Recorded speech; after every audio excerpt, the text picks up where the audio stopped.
Friends, ఇప్పటివరకు మా channel subscribe చేసి ఉండకపోతే వెంటనే సబ్స్క్రైబ్ చేసుకోండి. మరిన్ని కొత్త అప్డేట్స్ కోసం బెల్ ఐకాన్ను తప్పకుండా యాక్టివేట్ చేయండి.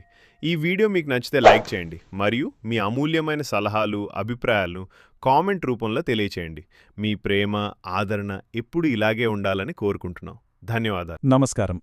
ఈరోజు మనం ఒక అత్యంత ఆసక్తికరమైన అంశాన్ని లోతుగా విశ్లేషించబోతున్నాం. ఒక్కసారి ఊహించుకుందాం. ఎలాంటి రాజకీయ ఎజెండా లేని ఒక సాధారణ వ్యంగ్యం మీమ్ పేజీ దేశంలోని అతిపెద్ద జాతీయ రాజకీయ పార్టీలను ఆన్లైన్లో ఏకంగా వెనక్కి నెట్టేయడం వినడానికి ఆశ్చర్యంగా ఉంది కదూ? కానీ ఇది నిజం.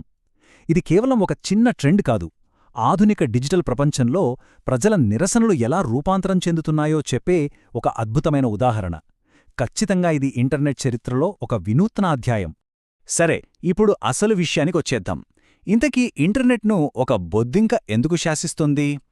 ఇక్కడే మనం కాక్రోచ్ జనతా పార్టీ లేదా షార్ట్గా సీజేపీ గురించి మాట్లాడుకోవాలి. అమెరికాలో ఉంటున్న అభిజిత్ దిప్కే అనే వ్యక్తి స్టార్ట్ చేసిన ఈ గ్రూప్ పూర్తిగా ఒక సెటైరికల్ మీమ్ ఉద్యమం. దీనికి ఎలాంటి రాజకీయ ఉద్దేశాలు లేవు, కానీ భారతీయ యువతను ఇది ఒక రేంజ్లో ఏకం చేసింది. ఒక చిన్న వ్యంగ్య ఆలోచన ఆన్లైన్ వేదికగా ఎలా ఒక డిజిటల్ సంచలనంగా మారిందో తెలుసుకోవడం నిజంగా చాలా ఇంట్రెస్టింగ్. మొదటి విభాగం, ఇంటర్నెట్ కాక్రోచ్ సెన్సేషన్. ఈ గణాంకాలను గమనిస్తే పరిస్థితి ఎంత తీవ్రంగా ఉందో అద్భుతంగా స్పష్టమవుతోంది. ఇన్స్టాగ్రామ్లో దేశాన్ని పాలిస్తున్న అధికార బీజేపీకి 8.7 మిలియన్ల ఫాలోవర్స్ ఉంటే, ప్రధాన ప్రతిపక్షమైన కాంగ్రెస్ పార్టీకి 13.3 మిలియన్ల ఫాలోవర్లున్నారు. కానీ ఈ కాక్రోచ్ జనతా పార్టీ గురువారం మధ్యాహ్నం సమయానికే ఏకంగా 15 మిలియన్ల ఫాలోవర్లను క్రాస్ చేసింది. దశాబ్దాల చరిత్ర, ఎంతో బలమైన వ్యవస్థ ఉన్న ప్రధాన పార్టీలను ఒక మీమ్ పేజీ అలా వెనక్కి నెట్టేయడం మామూలు విషయం కాదు గదా? ఇక్కడ మైండ్ బ్లాంక్ అయ్యే అత్యంత ముఖ్యమైన విషయం దీని వేగం. ఈ 15 మిలియన్ల మైలురాయిని చేరుకోవడానికి సీజేపీకి పట్టిన సమయమెంతో తెలుసా? అక్షరాలా కేవలం 5 రోజులు. అవును, కేవలం 5 రోజుల్లో ఈ స్థాయి ఫాలోయింగ్ని సాధించడం అంటే ఇంటర్నెట్ చరిత్రలో అదొక పెను సంచలనం. డిజిటల్ వేదికలపై యువత ఒక అంశానికి కనెక్ట్ అయితే ఆ వేవ్ ఎలా ఉంటుందో ఇది స్పష్టం చేస్తోంది. రెండవ విభాగం, దిగ్గజాలను దాటడం మరియు బ్లాక్ చేయబడటం. ఇక్కడే అసలు డ్రామా మొదలవుతుంది. ఆ గురువారం నాడు జరిగిన హైడ్రామా వరుస పరిణామాలను గమనిస్తే, ముందుగా బీజేపీ ఇన్స్టాగ్రామ్ ఫాలోవర్ల సంఖ్యను సీజేపీ దాటేసింది. ఆ వెంటనే ఏమైందంటే, చట్టపరమైన కారణాలు చూపుతూ భారతదేశంలో సీజేపీకి చెందిన అధికారిక ఎక్స్ ఖాతాను అంటే ట్విట్టర్ అకౌంట్ను బ్లాక్ చేశారు. దీనిపై వెంటనే స్పందించిన ఫౌండర్ తన వ్యక్తిగత ఖాతా నుంచి ఒక ట్వీట్ చేశారు. ఆ తర్వాత కొద్ది గంటల్లోనే మళ్లీ 53,000 ఫాలోవర్స్తో మరో కొత్త అకౌంటు పుట్టుకొచ్చింది. ఇదంతా కేవలం ఒక్కరోజులో జరిగిన పరిణామాల పరంపర. ఇక్కడ సీజేపీ వ్యవస్థాపకుడు అభిజిత్ దిప్కే ఇచ్చిన రియాక్షన్ గమనించదగ్గది. మేం ముందే ఊహించినట్లుగానే కాక్రోచ్ జనతా పార్టీ ఖాతాను ఇండియాలో బ్లాక్ చేశారు అని ఆయన పోస్ట్ చేశారు. ఇంటర్నెట్లో ఒక బొద్దింకను చంపడం అంత సులభం కాదనే ఒక వ్యంగ్యమైన వాస్తవాన్ని ఈ పరిణామం చెబుతోంది. దీన్ని డిజిటల్ యుగంలో సెన్సార్షిప్కు, భావప్రకటనా స్వేచ్ఛకు మధ్య జరుగుతున్న ఒక ఆసక్తికరమైన పోరాటంగా నెటిజన్లు భావిస్తున్నారు. అకౌంట్ బ్లాక్ అయిన వెంటనే ఈ గ్రూప్ ఏమాత్రం సైలెంట్ అవలేదు. కేవలం కొన్ని గంటల్లోనే ఎక్స్లోకి మళ్లీ రీబౌండ్ అయింది. వాళ్లు తమ కొత్త ఖాతాలో ఇన్స్టాగ్రామ్లో తమకు బీజేపీకి ఉన్న ఫాలోవర్ల తేడాను చూపే స్క్రీన్షాట్ను పెట్టి, మమ్మల్ని బ్లాక్ చేయడానికి అసలు కారణం ఇదే అని ఒక గట్టి కౌంటర్ ఇచ్చారు. దానికి తోడు ధర్మేంద్ర ప్రధాన్ రాజీనామా చేయాలి అంటూ ఒక రాజకీయ డిమాండ్ను కూడా యాడ్ చేశారు. ఇది డిజిటల్ వేదికపై వారి వ్యంగ్య శైలిని, పోరాట స్ఫూర్తిని స్పష్టంగా చూపిస్తోంది. మూడవ విభాగం, మీమ్స్ నుండి ట్రేడ్ మార్క్ల వరకు. ఇది ఆన్లైన్ నుండి రియల్ వరల్డ్లోకి ఎలా ఎంటర్ అవుతోందో చూద్దాం.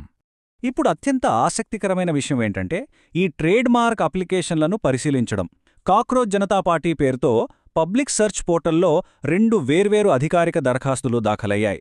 లీగల్ మరియు పర్సనల్ సర్వీసులకు సంబంధించిన క్లాస్ 45 కింద అజీం ఆదంభాయ్ జామ్ ఒక అప్లికేషన్, అఖండ్ స్వరూప్ మరో అప్లికేషన్ వేశారు. అంటే ఇది కేవలం ఇంటర్నెట్ జోక్లాగా మిగిలిపోకుండా రియల్ వరల్డ్లో చట్టపరమైన గుర్తింపు దిశగా కూడా అడుగులు వేస్తోందని మనకు అర్థమవుతుంది. నాల్గవ విభాగం, అసలీ తుఫానుకు కారణం. ఇంతకీ ఇదంతా ఎక్కడ మొదలైంది? అసలీ బొద్దింకల కల్లోలానికి బీజం ఎక్కడ పడిందో ఇప్పుడు మనం ఖచ్చితంగా తెలుసుకోవాలి. ఇటీవల భారత ప్రధాన న్యాయమూర్తి సిజేఐ జస్టిస్ సూర్యకాంత్ ఒక కేసు విచారణలో మాట్లాడుతూ, దేశంలో నిరుద్యోగ యువత journalism, social media, RTA activism వైపు మళ్లుతూ బొద్దింకలు పరాన్నజీవులలాగా మారుతున్నారు అని వ్యాఖ్యానించారు. అత్యున్నత న్యాయస్థానం నుంచి వచ్చిన ఈ వ్యాఖ్యలే ఈ మొత్తం డిజిటల్ తుఫానుకు ప్రధాన పునాది వేశాయి. ఇక్కడ మనం రెండు కోణాలను చాలా నిష్పక్షపాతంగా చూడాలి. ఒకవైపు సగటు యువత ఆ వ్యాఖ్యలను తమను ఉద్దేశించి చేసిన అవమానంగా భావించి తీవ్ర ఆగ్రహానికి గురయ్యారు. సోషల్ మీడియాలో పెద్ద ఎత్తున ఫైర్ అయ్యారు. మరోవైపు సీజేఐ స్పందిస్తూ తన వ్యాఖ్యలు అందర్నీ ఉద్దేశించినవి కాదని, కేవలం నకిలీ డిగ్రీలతో ఆయా రంగాల్లోకి ఎంటర్ అవుతున్న వాళ్ళని ఉద్దేశించినవి మాత్రమేనని స్పష్టమైన అధికారిక వివరణ ఇచ్చారు. అయితే ఆ క్లారిటీ వచ్చే సమయానికే జరగాల్సిన డ్యామేజ్ జరిగిపోయి వ్యతిరేకత బలంగా నాటుకుపోయింది. కాబట్టి ఇక్కడ కీలకమైన పాయింట్ ఏంటంటే, ఆ బొద్దింక అనే పదాన్నే యువత ఒక డిజిటల్ ఆయుధంగా మార్చుకున్నారు. వారు ఆ పదాన్ని అవమానంగా తీసుకోకుండా తమ ఆన్లైన్ పవర్ని చూపేలా ఓన్ చేసుకుని ఒక సెటైరికల్ డిజిటల్ నిరసనకు ప్రాణం పోశారు. అలా పుట్టిందే ఈ కాక్రోచ్ జనతా పార్టీ.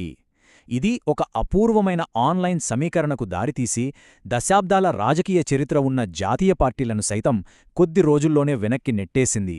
చివరగా మనందరం ఆలోచించాల్సిన ఒక బలమైన ప్రశ్న ఇక్కడుంది. ఇలాంటి వ్యంగ్య డిజిటల్ నిరసనలు, ఆయుధంగా మారిన భాష భవిష్యత్తులో రాజకీయాల్లో ప్రజల భాగస్వామ్యాన్ని ఎలా మారుస్తాయి? ఒక మీమ్ పేజీ ఎలాంటి ఖర్చు లేకుండా కోట్ల మందిని ఏకం చేయగలిగినప్పుడు, రాబోయే రోజుల్లో ఆధునిక ప్రజాస్వామ్యంలో డిజిటల్ యాక్టివిజం పాత్ర ఎంత బలంగా ఉండబోతోందో ఇది స్పష్టం చేస్తోంది కదా. సంప్రదాయ రాజకీయాలకు, ఇంటర్నెట్ నిరసనలకు మధ్య ఉన్న గ్యాప్ ఎంత వేగంగా తగ్గిపోతోందో అర్థం చేసుకోవడానికి ఈ విశ్లేషణ ఉపయోగపడిందని ఆశిస్తున్నాను.